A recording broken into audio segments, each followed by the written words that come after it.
Hello everybody. I might be just a minute late, but I was told I need to chit chat for a couple minutes anyway while people come on here. So if you want to give a little shout out where you're listening from, that would be great. Then I'll know that this was working.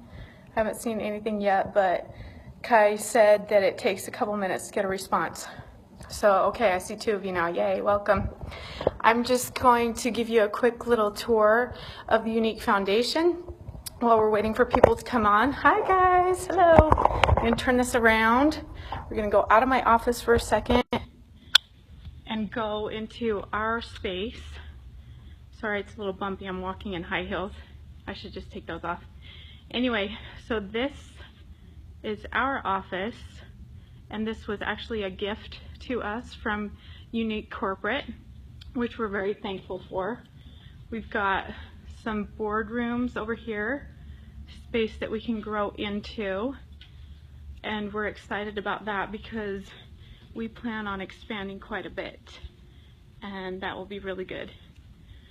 So in this area we have the intake people. Those are the ones that will call and let you know that you've been accepted to come to our retreat, which I'll be telling you about.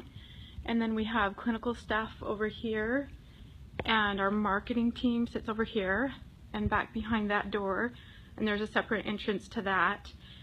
We have our clinical rooms where past participants of our retreat come for more therapy if they choose to, and we've just got 5 special locked off rooms for them so they can have privacy, and those of us on the Younique Foundation team don't go in those rooms unless it's a therapist and we have an appointment. Right here is the office of our clinical director, Gordon Bruin. He's amazing.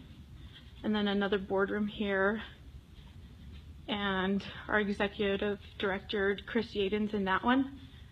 We've got another boardroom here. I guess I could show you inside these. Our team is too big to fit in that space already. It's pretty amazing. And then this is my office back here. And again, my name is Shelaine Maxfield.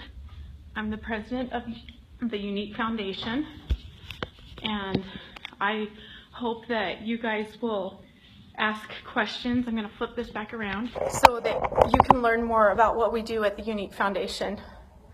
I guess I'll just get started. I hope that's okay. But I've just been asked to tell you a little bit more about what the Younique Foundation is and what we do here and why we do it. And I think it's important to start with helping you understand why the Younique Foundation was created in the first place. And it's a really long story, but I'm going to put it in a nutshell for you. My husband, Younique Maxfield, I have his picture. This is the only decoration I have in my office so far. I got involved a little too late, so I'm just all plain Jane in here for now.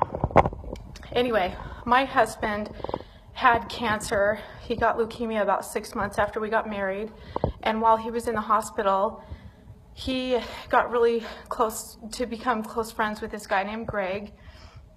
And as Greg was getting closer to the end of his life, he made Derek promise 2 things, one of which was that he would live his life for both of them and that he would do something good with his life.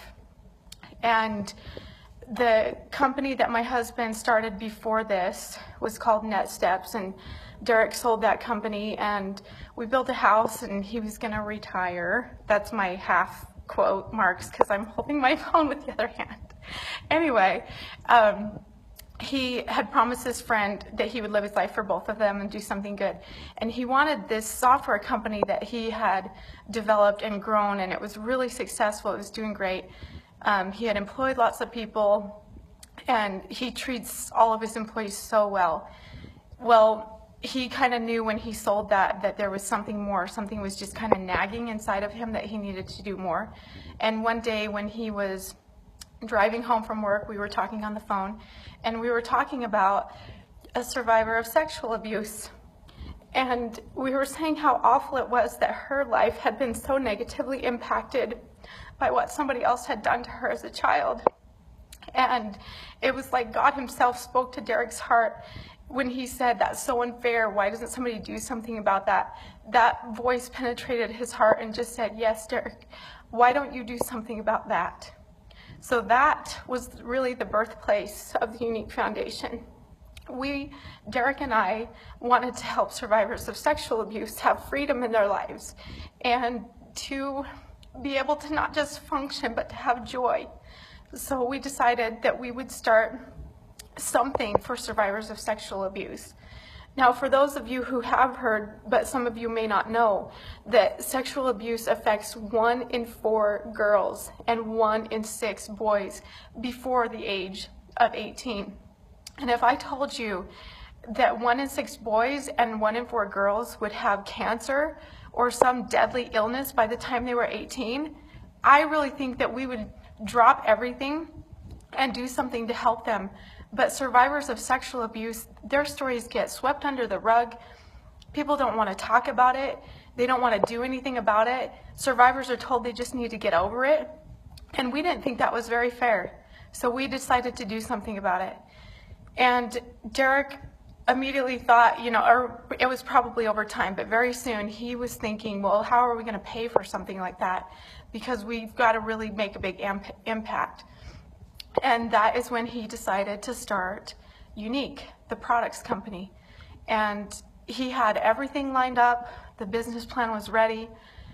He knew what the business model would be, and all of these wonderful things he already had set. And then he was like, well, what am I going to sell? And that's when he got his fabulous sister Melanie involved, and they came to the conclusion that they would sell makeup. And it's just been undeniably blessed how well Younique has grown. Just absolutely amazing what has happened in 3.5 years. And we both really feel like God has blessed Younique, so the Younique Foundation could be well funded and it could last for a long time. Okay, sorry, I was trying to reconnect. I hope people are still here. Looks like it. So one of the first things that we had to do when we were starting the Younique Foundation was to find an executive director. And because at the time when Derek announced the Younique Foundation at a convention in Dallas a couple of years ago, the only employee for the Younique Foundation was me, just little old me. And I had no idea what I was going to do. I knew what I wanted to happen, but I didn't know how to make it happen. And he told me all these characteristics that the executive director would have to have, and only one name came to mind, and it was the name Chris Yaden. And Derek tried to let me down easy because Chris was working at his dream job at the time. And I was like, just ask him, just ask him. And Chris ended up saying yes. And it was such a huge blessing because that's really when the Younique Foundation started to come to life. And we had our first retreat a year ago in June. We've had about 38 now, and almost 400 survivors of sexual abuse have come through our retreat to get healing. I'm seeing your hearts and your thumbs up down here. I'm trying to just look at the camera so you know I'm looking right at you. And I'll go through and, oh my goodness, there's 50 comments. I'm a mess. I haven't ever done live before that I'm showing myself. Anyway, thanks for bearing with me. So I want to tell you a little bit about what happens at the retreat so you can understand what your donations do, what your roundup does. So we have women, and they can be women from anywhere in the world who apply for our retreats. They can be Younique presenters or not. It doesn't matter to us. My requirement when I tell people like who is allowed to come is that they need to be able to communicate in English, because so far that is the only language that we teach these retreats in. But they apply online through youniquefoundation.org. I believe it's under About Us or Contact Us, and then the Haven. I'm not exactly sure, but there's not that many options to click through on our website. So if you just look around, you'll be able to find it. And the initial application is very easy. It's mostly contact information.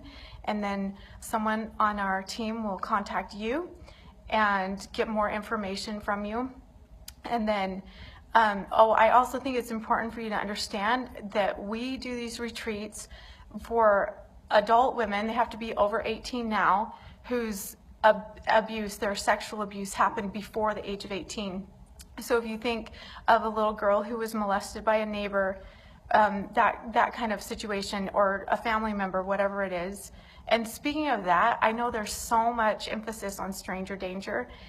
It's important for you to know that 90% of sexual abuse is done by someone the survivor knows. 90%. It's only 10% that is done by a stranger. And we spend so much time educating our kids on stranger danger, which is so important. It really is. I'm not saying that it's not. But we need to be educating them on things that can happen from people they know. We need to teach them healthy touch and healthy sexuality so they can tell the difference, and that they can have an open communication with us as their parents and teachers and adults they trust, that they would be able to speak to us about something like that so that we can help them.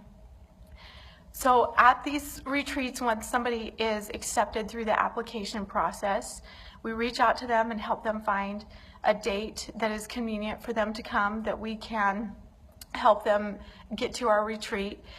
Once they get to Utah, the expenses for their travel is not covered by us. They do have to get themselves to and from Utah.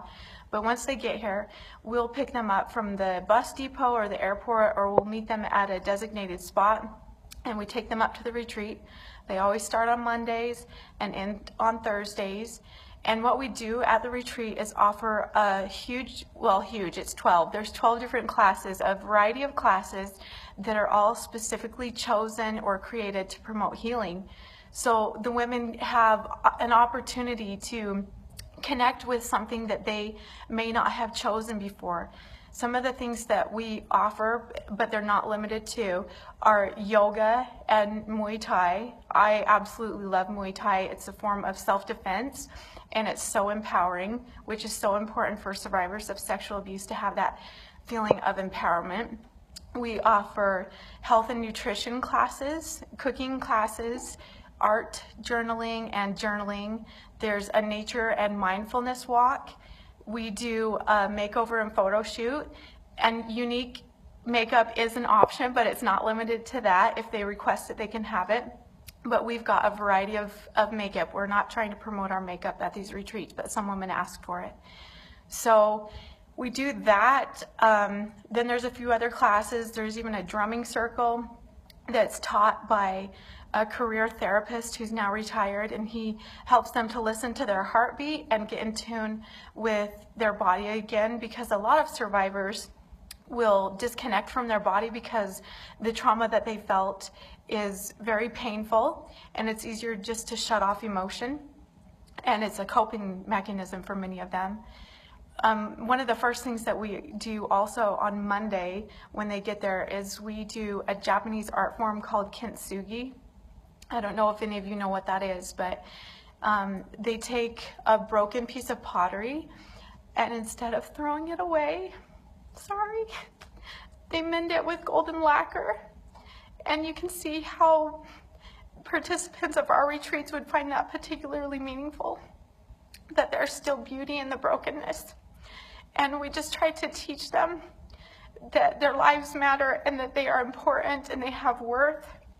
A lot of them have been told for a really long time that they're just an object, and they don't mean much, and they just have to do what their perpetrator tells them to do. And we're trying to teach them that no, that's not the case, that there's joy and there's healing in life, and that we don't have to be defined by our past, but that we can create something beautiful from where we are and where we're going.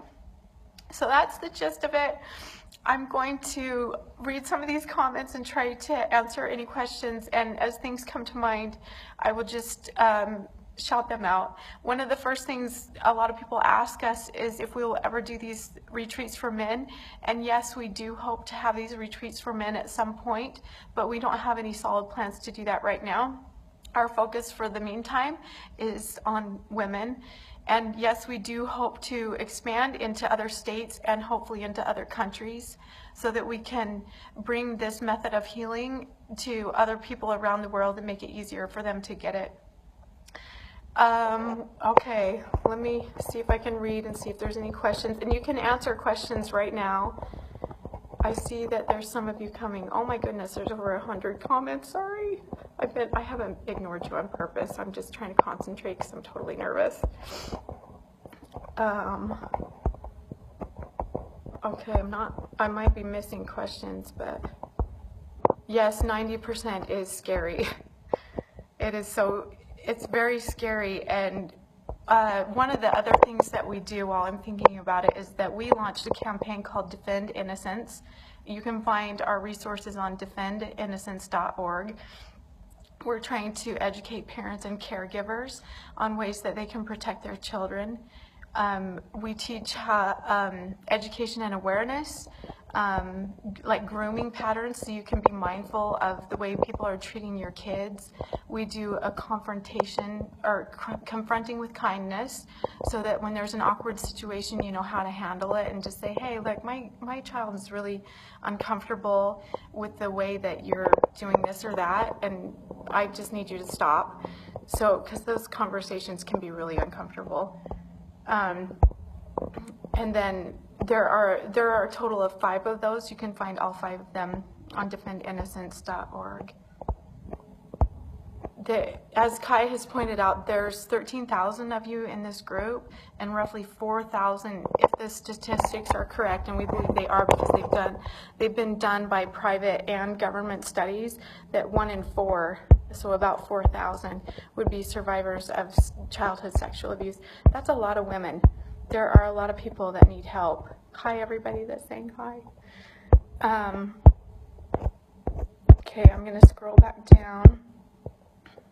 I'm not seeing really any question marks. That's all I'm looking for. So if you have questions about how this works, let me know. But hi Lacey. It's so important to talk to your kids about childhood sexual abuse. When you have somebody in your circle of trust, and it's usually somebody in your circle of trust who would be the one abusing your children. I'm not saying it's happening to you, but you do need to be mindful that it could be, and watch for grooming patterns. They groom your child in front of you sometimes, meaning that they'll rough play with them, or they'll kiss your child in front of you, just things like that. So your child is under the understanding that because you're watching it happening and you're allowing it, that it's okay. So you need to be like super careful with those things that you watch, and have very open communication with your children. I see a question about Roundup. Every month when Younique customers round up their order, and it just is at the bottom, and you can add just enough to round up to $1 in the US, that money collects about $40,000 a month, which is amazing. And we use that to help fund our retreats, which is so awesome that you guys are doing that. I call that like pocket change and couch change, the stuff that you don't look for, but it really helps us a lot. So we're so thankful that you're doing that for us.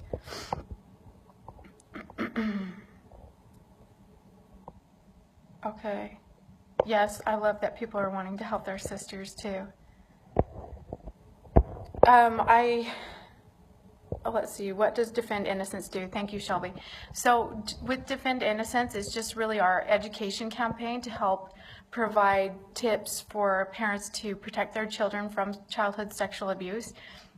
As part of that, we have trained people to speak for Defend Innocence, and we will come to your schools or your businesses or your church groups, wherever you can gather other adults and caregivers, because we don't do the education for children.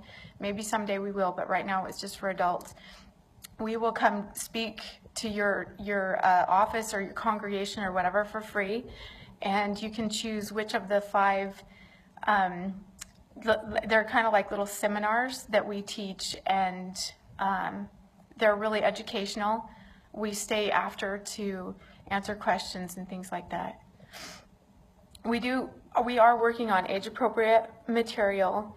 Most of everything that we have available now can be found on defendinnocence.org, and we're constantly working on it, because we know that the more resources we have, the more likely it is that people will find one that is appropriate for their circumstances. Okay. Oh yeah, and Kai is answering questions about Roundup. Sometimes it's 17 cents or 53 cents just to get you up to that next dollar. And that money, like people think it's a drop in the bucket, but that's a big fat bucket if you ask me. That would be a mighty big piggy bank of $40,000. So please keep doing it. It helps us so much. Okay, I want to talk to my boys without scaring them. That's from Missy. That's a good thing to bring up. I think you just have age appropriate conversations. You're not, depending on their age and what you're comfortable with, you just have to be honest with them. When like my 3-year-old little girl is potty trained, almost potty trained. She still needs a little help during the night, but when I'm changing her diapers, we have conversations. Who's allowed to touch this? Mommy can when she's changing me. The doctor can if mommy's in the room. Things like that, just so she knows that it's her body and she needs to feel comfortable with what's going on with it. And we always teach her that she is in charge of her body. And then as they get, I've got poor connection, sorry. I don't know if I blinked out. You just talk to them as needed. My advice is to pray about it. Not everybody's a praying person, but that's what I do to just keep it age appropriate so they understand. And I think the biggest thing is to help them feel comfortable talking to you so that they can talk to you about anything. Let's see. Okay, when do you start talking to your kids? I say always talk to your kids. Lily, she's only 3. We've already started talking to her.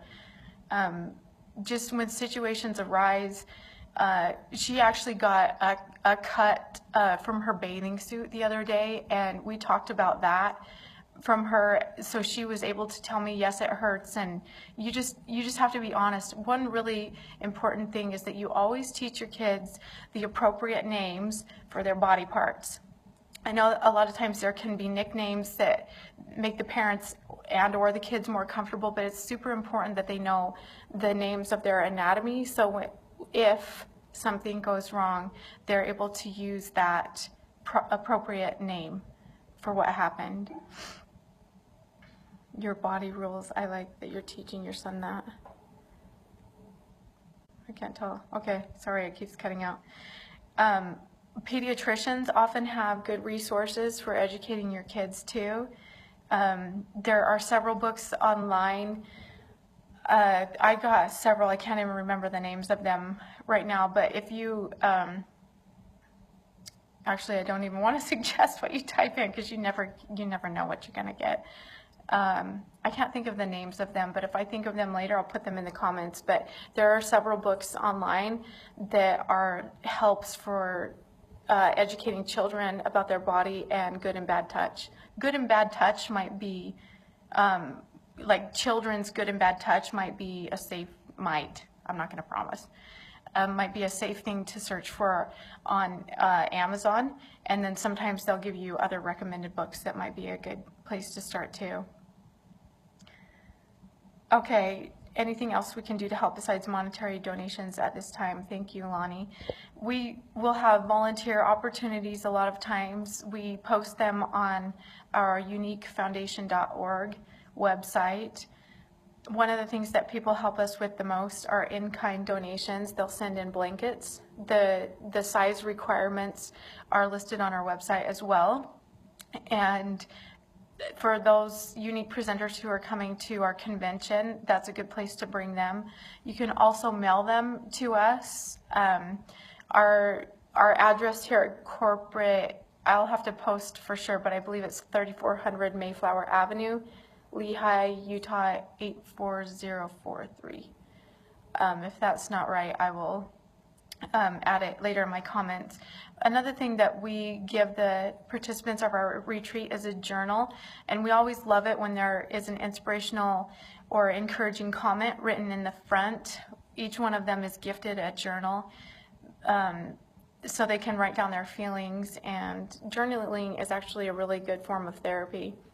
One of the other things that women do at our retreats is go to group therapy, and we take them off-site for that. I think it's important for participants to understand and applicants to understand that we do not require you to divulge the details of your abuse. if you choose to do that, we will certainly help you and we will listen. But a lot of women show up and they come afraid, thinking they're going to have to divulge all these details that they really don't want to think about, and it's just not the case. I'm not seeing very many more questions. But if you have questions, just kind of to recap a little bit of what I have been saying, that the retreats are Monday through Thursday. You pay your travel expenses to come to and from Utah, but we take care of the rest. The retreat itself is free, and that's due in huge part to Younique presenters, Younique itself, customers who round up at checkout who help us. And I always tell people that if they aren't someone who is a survivor of abuse, they know someone. Whether they think they know someone or not, they know someone. It's 1 in 4 women who are affected by this, and we just really wanted to help make a difference, to help them and to allow them to find joy in life and not just function through life. Defend Innocence is available everywhere. It's defendinnocence.org. We will travel to come educate caregivers and parents. If it's your office or your church group or whatever it is, we like to keep it a group of at least 100 to make it more beneficial for our time to come out to you. Okay, is there ongoing help after the retreat? Yes. We try to connect the participants who have been to our retreat with a therapist back home if they would like one, or say they really loved yoga, we will try to help them find somebody in their hometown that they can go learn yoga from, or the self-defense, or if they loved art, we'll try to help them find someone in their hometown that can help them do that if they choose to continue. And then local participants of the retreat, we do offer outpatient therapy follow-up for them because they can get here. We've had a few participants who will come back to Utah and spend a few days here and participate that way. So technically you don't have to be local, but we only do that for survivors who have been to our retreats, that we offer that. And we do offer that for free to the participants who have come to our retreats. Yes, you can drop off donations to corporate if you're in the area. I'm trying to think. I know there's plenty of stuff I haven't covered. Do you have any more questions? Okay. Thank you for talking to your children about this. It's so important to educate them too. We don't really have clothing benefiting at the retreat, but speaking of clothing, we will have swag available on our website. I actually have this really awesome Defend Innocence mug, or whatever this is, water bottle, that you'll be able to get online, and then the proceeds of those sales also go to help survivors of sexual abuse at our retreats. We'll have t-shirts and things like that too, so you can wear a shirt. I should have worn one of those shirts that says Defender on it, and we also have one that says No More 1 in 4. I would just really love to think of a world that instead of being 1 in 4, when we talk about sexual abuse, I would like to be able to say the chances of that happening are astronomical. That would be such a better world to live in. Well, I guess unless you have more questions, I will just end this, but I just want to give a shout out to all of those of you who support us, whether that's by talking to us, talking about us, or sharing hashtags, No More 1 in 4, Defend Innocence, just all the ones that we use. When you tag us and with the Younique Foundation, you're talking to people about us, you're offering them hope, which is what we're trying to do. You're rounding up, you're sending blankets, you're sending journals, you're sending toiletries for them to use at the retreat, and you are blessing lives. You're blessing my life, and you're blessing the lives of many women you'll probably never meet. we've heard from many participants at our retreat that the 4 days that they spend with us have been more helpful than years of counseling. The sisterhood that they gain while they're together is, you just can't find that anywhere else. You can't fake that. You can't buy that. That is genuine sisterhood. These women are truly best friends. They truly have a sisterhood, and none of this would be possible without help from the public. So we are so very thankful for you. Please keep telling people about us. Please encourage people to apply, and please just help us to help these women, because they so deserve this help. They so deserve it. So thank you so much. I love you guys so much. I hope that you know that. We are so thankful for what you do. So thank you. Bye.